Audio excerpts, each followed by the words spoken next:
Okay, Assalamualaikum warahmatullahi taala wabarakatuh dan selamat sejahtera. Tujuan saya buat video ringkas ini adalah untuk memberi penerangan kepada semua pelajar saya cara untuk menyediakan tugasan 3 ulasan artikel secara individu bagi sesi akademik sekarang lah. Okey, dan diharapkan video ringkas ini dapat membantu anda dalam memahami cara nak buat ulasan artikel.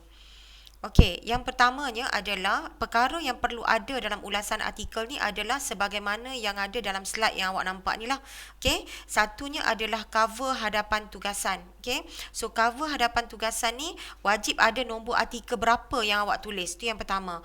Yang kedua wajib ada gambar ya, sebab gambar ni akan membantulah, takut nanti tukar orang. Okey, itu yang pertama. Yang kedua, dalam ulasan artikel wajib ada isi kandungan. Okey, so isi kandungan ini adalah apa benda yang awak nak cerita dalam ulasan artikel. So sebagaimana yang ada dalam slide saya ni lah. Yang ketiganya adalah penghargaan. Boleh ambil daripada tugasan 1, tugasan 2, tak ada masalah. Dia hanya sekadar format sahaja. Kemudian assignment ini ataupun tugasan 3 ni dia akan bermula di bahagian A, B dan juga C. Dan bahagian A ni adalah pengenalan. Dan bermula daripada bahagian A, B, C ni lah dia akan bermulanya muka surat. Okey, so muka surat 1 dia akan bermula di bahagian A dan muka surat 8 dia akan berakhir di bahagian C. Itu maksimum lah. Ada orang dia hanya akan dapat 4 muka surat, ada orang akan dapat 5 dan tak samalah. Okey, dan last sekali adalah lampiran. So lampiran ni hanya satu benda lah yang perlu awak letak. Okey. Okey, seterusnya adalah berkenaan dengan tugasan. So, ramai tanya tugasan ni nak tengok kat mana, puan? So, boleh tengok dalam MS Team bahagian assignment. So, klik dekat bahagian itu, awak akan tengok tugasan 3. Bila klik dekat bahagian tugasan 3, then awak akan nampak tampilan inilah. Dan bila tengok dekat sini, awak ada 9 pilihan artikel. Daripada 9 pilihan artikel ni, pilih satu artikel sahaja yang dirasakan sesuai dengan anda dan anda nak buat dalam ulasan. Okey. Kemudian yang last sekali adalah tata cara nak laksanakan ulasan artikel ni.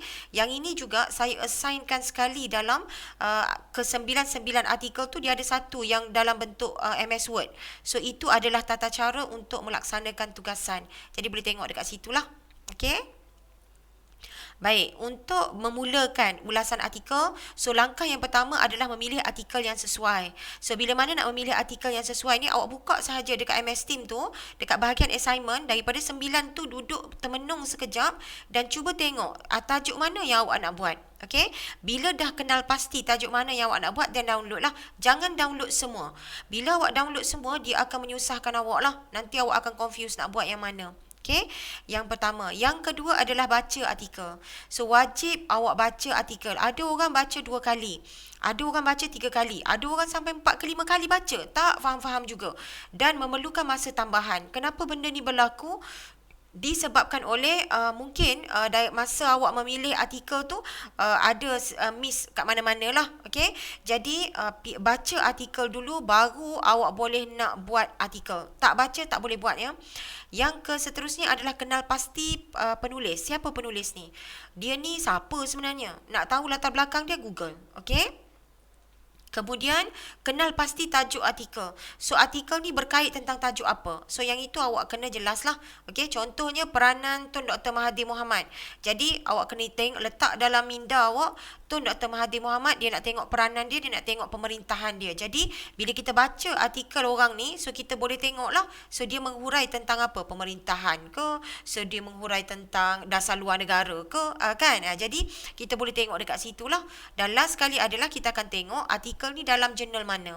So kalau katalah dia ni jurnal sejarah ke, jurnal sains politik ke, dan kebanyakan daripada 9 artikel itu biasanya adalah daripada jurnal sejarah, jurnal sains politik, jurnal sains sosial, jurnal kemasyarakatan, jurnal kemanusiaan, jurnal integriti, macam tu ya. Jadi dia tak ada jurnal matematik ke, jurnal yang pelik-pelik engineering, tak ada, sebab dia duduk dalam jurnal sains sosial. Okey. Okey, kemudian langkah yang kedua, bila awak dah baca artikel, then awak akan buat rangka. Okey, so duduk sekejap, ambil satu selai kertas, so tulis bahagian A pengenalan, apa benda nak cerita. Bahagian B apa benda nak cerita. Bahagian C apa benda nak cerita.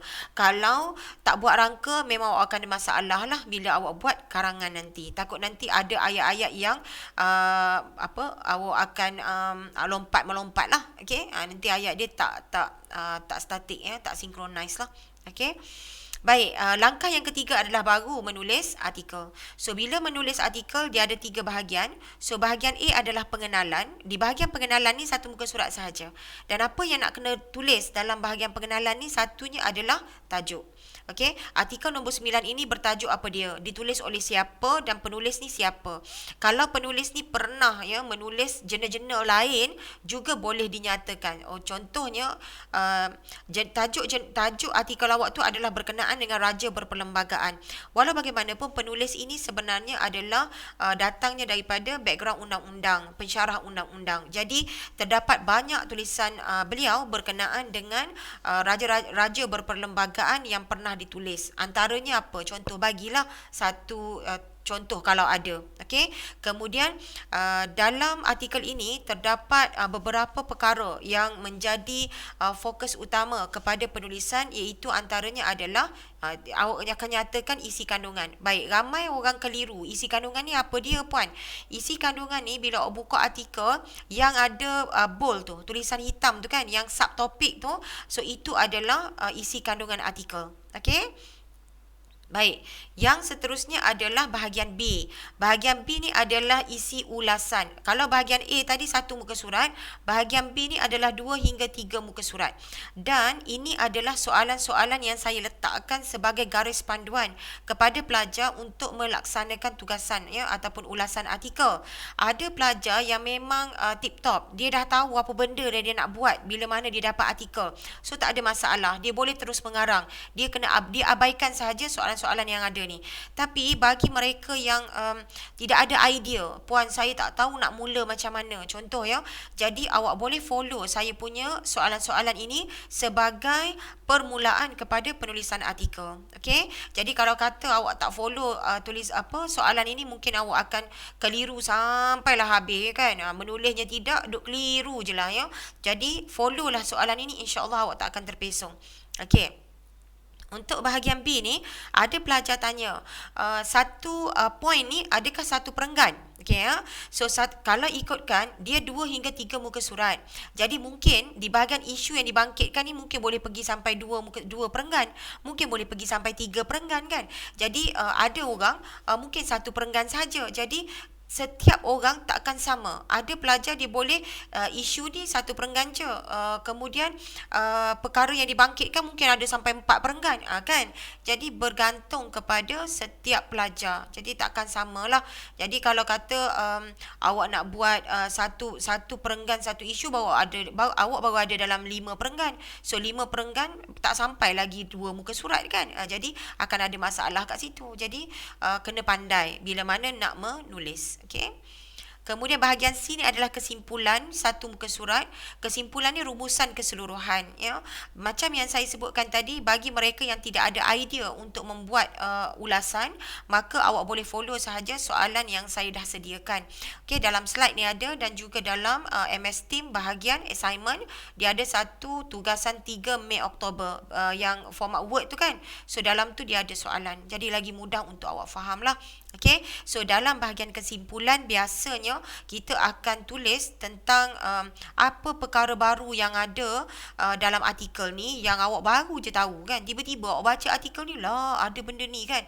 Contohlah, ataupun ilmu baru yang awak rasa lah, dan adakah awak rasa awak boleh gunakan ilmu ni di masa akan datang ya. Contohnya sebagai pelajar engineering, sebagai pelajar sebagai pelajar kemahiran ya. So adakah awak rasa ilmu-ilmu yang ada dalam artikel ini boleh diguna pakai ya pada masa akan datang. Sekiranya awak kata tak ada kaitan dengan subjek awak, maka awak boleh jadikan benda yang awak tulis ini sebagai awak sebagai warga negara, macam itulah. Okey, dan last sekali adalah cadangan anda terhadap keseluruhan artikel lah. Okey. Baik, kemudian lampiran. Lampiran ni adalah uh, isi ulasan ya. Sebagai contoh saya bagi, lampiran ni saya hanya perlukan satu gambar sahaja. Okey. Jadi gambar tu nak ambil kat mana? Di muka hadapan artikel yang awak dapat itu dia ada kan muka hadapan sekali yang ada tajuk, yang ada pengarang, yang ada abstrak tu. So awak print screen yang tu kemudian jadikan sebagai lampiran. Okey, sebab kalau ikutkan sebelum ini kita akan minta pelajar hantar semula artikel yang dia buat ya, artikel mana yang dia pilih. Tapi kali ini sebab saya dah ada salinan saya, jadi cukup awak hanya print screen sahaja muka hadapan, bukan muka hadapan ya, muka surat pertama artikel itu. Okey. Dan last sekali adalah cara submit. Okay. So cara submit ni saya rasa pelajar semua dah sedia maklum nak buat macam mana. Tapi saya sebut juga ada dua cara. Turn in macam biasa, macam tugasan 1 dan 2. Dan satu lagi tu adalah melalui kelas notebook. Ya. Pergi dekat insert, file, print out PDF. Ya. Dan dua-dua ni awak hantar dalam satu format sahaja, iaitu format PDF. Sebab nanti saya akan marking di bahagian kelas notebook. Ya. So saya tak akan guna di bahagian turn in lah. So turn in tu hanya sekadar untuk dijadikan bukti dan juga untuk grade. Okay. Dan saya rasa itu sahaja untuk sedikit penerangan berkenaan dengan tugasan 3, dan saya harap penerangan saya ini jelas untuk memudahkan anda membuat ulasan lah. Okay. Dan ada juga pelajar tanya, boleh tak kalau nak guna sumber rujukan lain? Okay. Sekiranya awak rujuk bahan lain sebagai bahan tambahan ya kepada ulasan artikel anda, so tolong catatkan di bahagian rujukan. So awak akan ada satu bahagian lagi lah, rujukan, dan tuliskan nama rujukan lain yang awak gunakan ya, sebab kita tak nak nanti kita sebagai plagiat lah.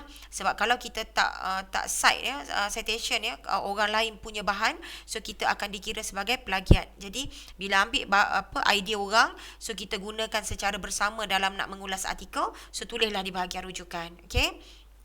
Kalau tak rujuk artikel lain pun tak apa. Cuma kalau ikutkan ulasan artikel dia memang kena merujuk ya, tetapi disebabkan oleh keadaan pandemik sekarang, kemudian buat secara individu ya. Jadi masalah pula kan. Jadi so saya hanya minta you all buat ulasan artikel ini secara artikel yang you all dapat sahaja berdasarkan apa yang anda faham sahaja. Okay, so kalau tak ada apa-apa, saya rasa setakat tu dulu untuk kali ini, dan saya harapkan penerangan ini jelas ya, dan saya doakan anda semua dapat menyiapkan tugasan mengikut due date yang telah ditetapkan dalam MS Team. Kemudian selamat maju jaya untuk semua pelajar saya, dan saya harap anda semua bertabahlah ya dengan keadaan pandemik sekarang lah. Okay, so selamat maju jaya semua. Assalamualaikum. Bye.